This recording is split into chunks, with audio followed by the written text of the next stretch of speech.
시작했네. 모든 것을 할 수 있을 거라고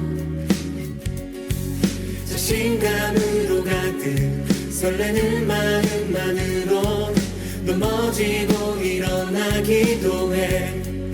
오랜 시간 서서히 차오르는 믿음은 그 걸음을 재촉하지 않고 이전과 다른 삶의 무게로 한 발한 마일을 주며 걸어가게 하는 신비가 있네. 오늘 수많은 문제와 고통이 우리를 애워싸고 시기하지만 주를 향한 노래는 멈출 수 없어. 할렐루야 소리쳐요. 한 번 더 우린 주를 만나고 새로운 삶을 시작했네. 모든 것을 할 수 있을 거라고 자신감으로 가득 설레는 마음만으로 넘어지고 일어나기도 해. 오랜 시간 서서히 차오르는 믿음은 그 걸음을 재촉하지 않고 이전과 다른 삶의 무게로 한 발 한 마일을 주며 걸어가게 하는 신비가 있네. 주님을 의지합시다. 오늘 수많은 문제와 고통이 우리를 애워싸고 시기하지만 주를 향한 노래는 멈출 수 없어. 할렐루야 소리쳐요. 여길 수 없는 유혹과 시험이. 네, 여러분 반갑습니다. 오늘 2025년 3월 10일입니다. 월요일이죠. 오늘 말씀 여러분들에게 나누어 드렸던 사순절 묵상 자료집 가지고 이제 또 사순절 기간 동안에 은혜 나누고자 합니다. 오늘은 누가복음 3장 1절부터 20절까지 말씀인데요. 우리가 함께 말씀 봉독할 것은 7절부터 9절까지만 함께 하겠습니다. 자, 7절부터 9절까지 제가 봉독합니다. 요한이 세례받으러 나오는 무리에게 이르되 독사의 자식들아 누가 너희에게 일러 장차 올 진노를 피하라 하더냐. 그러므로 회개에 합당한 열매를 맺고 속으로 아브라함이 우리 조상이라 말하지 말라. 내가 너희에게 이르노니 하나님이 능히 이 돌들로도 아브라함의 자손이 되게 하시리라. 이미 도끼가 나무 뿌리에 놓였으니 좋은 열매 맺지 아니하는 나무마다 찍혀 불에 던져지리라. 아멘. 예, 말씀 그저 몇 절밖에 있지 않았습니다만은 오늘 3장 1절부터 20절까지의 전체적인 말씀 가운데 중심 구절은 9절이라 하겠습니다. 이미 도끼가 나무 뿌리에 놓였으니 좋은 열매 맺지 아니하는 나무마다 찍혀 불에 던져지리라.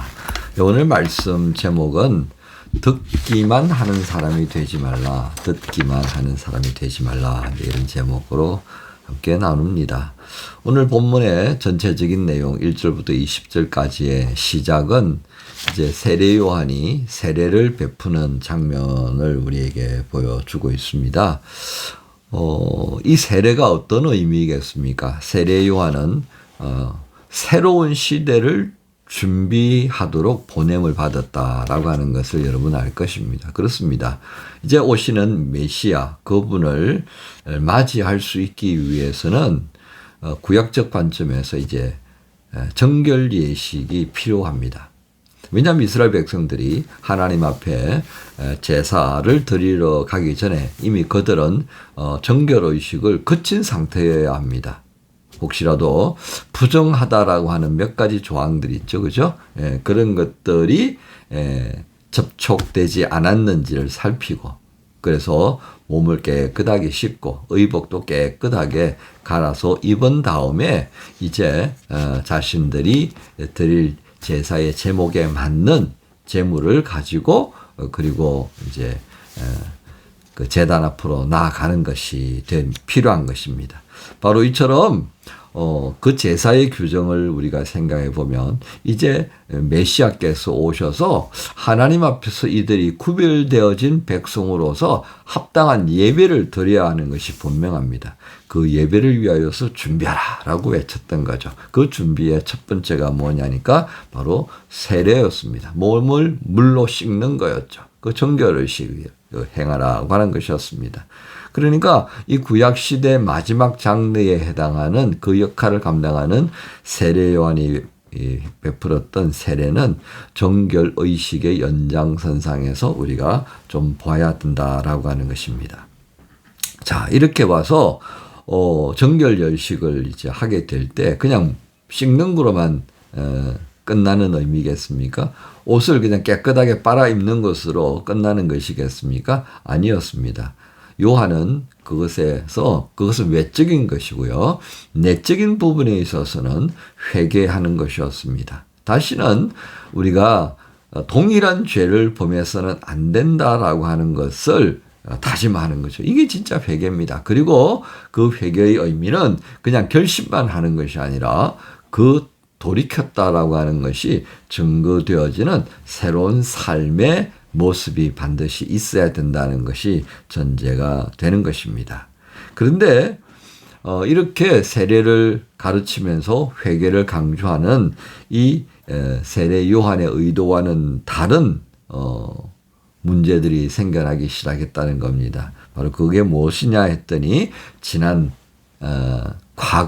지난날에 이스라엘 백성들을 향해서 하나님이 진노하셨던 그 역사들이 있습니다. 그걸 이제 우리는 이사야서나 예레미야서나 이와 같은 선지서들을 통해서 보게 되는데요. 듣는 거는 잘 들어요. 그런데 그걸 듣고 이거는 아니야, 이거는 맞아 이러고서는 했던 왕으로부터 시작해서 백성들의 모습을 우리가 볼 수 있지 않습니까? 그렇습니다. 우리가 듣는다는 것은요, 몰랐던 것에 대한 깨달음이 이어져 가고 그 깨달음을 우리가 실제적으로 삶에 적용해서 살아가는 하나의 행동에 변화를 가져오지 못한다면 그 아는 것은 무엇이겠습니까? 그냥 귀만 즐거운 거예요. 그냥 감탄사만 연발하는 거. 와, 그런 게 있었구나. 그 무슨 의미가 있어요? 지식은 우리를 새롭게 하고 새로운 삶의 방식을 추구하게 만들어주는 그런 힘을 우리가 인정하기 때문에 새로운 지식에 대한 갈망이 있지 않습니까? 그런데 그 지식에 대한 갈망만 있으면 뭐합니까? 머리만 커져가지 않겠습니까? 내 삶에 적용될 수 없는 그런 지식에 대한 갈망은 그건 뭐라고 표현해야 되겠습니까? 지식에 대한 탐욕이라고 밖에는 더 표현할 것이 있을까 싶습니다. 바로 이런 부분에 있어서 세례 요한은 대단히 심각하게 받아들였다라고 하는 것입니다. 그래서 요한은 행해야 한다. 열매 맺는 삶에 대한 부분을 매우 강조하는 것을 보게 되어집니다. 그래서 오늘 우리가 읽었던 말씀에 있는 부분 7절부터 9절에 있는 내용은 바로 그러한 듣기만 하고 그것에 합당한 어떤 회개의 열매라든지 이런 것이 없는 것에 대해서 대단히 준엄하게 꾸짖는 모습을 우리가 보게 됩니다. 그래서 9절에 도끼가 나무 뿌리에 놓였으니 좋은 열매 맺지 않은 삶의 변화가 없는 상태에서 듣기만 하는 그들은 바로 아무 열매도 맺지 못하는 나무이기 때문에 자리만 차지한다는 것은 용납할 수가 없다는 거죠.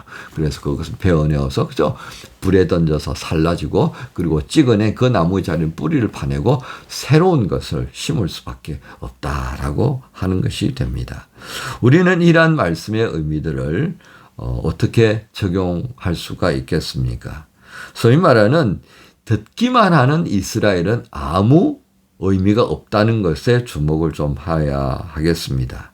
아브람과 또 이삭과 그렇게 이어가는 족장의 시대 때에 이들이 하나님께로부터 의롭다라고 인정받았던 이유는 무엇이겠습니까? 그들도 문제가 많았던 것은 사실입니다. 그러나 그럼에도 불구하고 그들은 하나님께로부터 들었던 것을 믿고 그리고 자신들의 삶에 그것을 연결시키며 살아가려고 했던 사람들이었습니다. 오늘 이 본문 속에 등장하는 이러한 회개를 촉구하는 것에 미진한 이르지 못하는 유대인들의 모습은 그야말로 듣기만 한 사람이었다라고 하는 것입니다. 안타깝게도 요한뿐만 아니라 예수님의 공생애 중에도 듣는 자는 많이 있었던 것을 여러분 알 것입니다. 그 구체적인 한 사람이 바로 영생에 대해서 관심을 가졌던 한 부자 청년의 방문이었습니다. 예수님께서 그에게 일러주었던 말을 듣고 근심하는 얼굴빛으로 돌아가는 그 부자 청년의 뒷모습을 여러분은 기억하시는지요? 그렇습니다. 지금 우리는 그 부자 청년처럼 정말 많은 말씀을 듣는 기회를 가지게 됩니다. 영적인 관심도 있고요.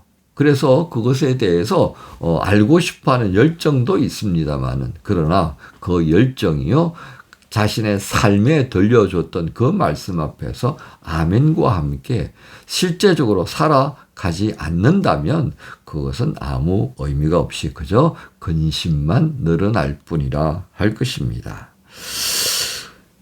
이렇게 듣는 자는 많지만 그저 근심하면서 뒤돌아서서 가는 사람만 많은 것이 오늘 한국 교회의 현실이지 않는가 싶습니다. 왜냐하면 그렇게 말씀을 듣고 행하는 자가 많다면 그 행함으로 인해서 우리 사회가 조금은 더 건강한 사회가 되고 조금은 더 밝은 사회가 되어 있지 않겠습니까? 오늘 우리 사회가 두 개로 나뉘어져 있는 그 중추 세력 안에는 부끄럽게도 교회가 있다는 것을 우리가 생각해야 하겠습니다. 우리는 듣는 열심과 함께 또 듣고 감동받은 대로 살아가야 하는 사람이 되어야 합니다. 감동을 주신 하나님의 뜻하심은 우리가 그렇게 살아가기를 원하시는 까닭에 말씀을 듣게 하고 그 들려진 말씀 안에서 성령님이 역사하는 것입니다.